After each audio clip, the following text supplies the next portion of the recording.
our idea of success has become money. Our idea of education has become a career that makes a lot of money. Everything comes back to money. So if you're successful, it means you have a lot of money. If you're successful, it means you have an education. Education in what field? A field that will give you a good career, which means you will have good money. That's what success is now. Everything comes back to this. That's it.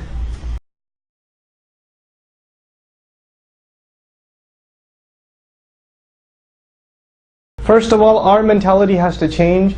If they don't see in us the right definition of success, if they don't see that in our personality, our conversations, we cannot expect them to have the right definition of success for their life.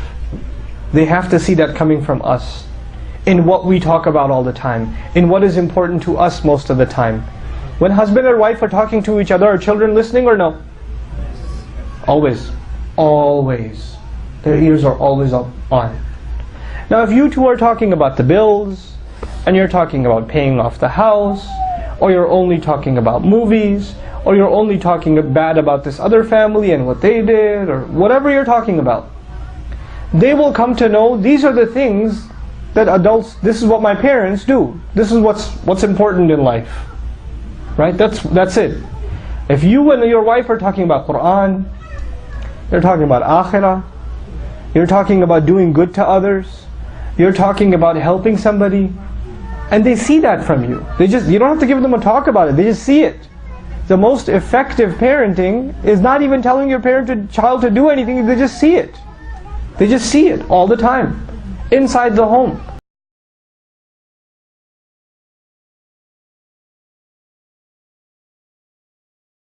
You and I have to learn Quran as parents, not for our children, for ourselves. We have to learn Quran, we have to love it so much that our children, as they're raised, they know, my dad, somebody asks, what does your dad like to do?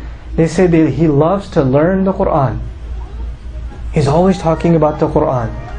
I learned everything I know about the Quran, most of it I came from my dad. He's always listening to an explanation of it. He's always telling me to recite more. He's always memorizing it. He loves the recitation of it, all this stuff. We have to become a nation of Quran. Why? Because the Prophet ﷺ was surrounded by people who doubted, just like we are surrounded by people who doubt. And the only thing that gave him belief was what? Quran, the word of Allah.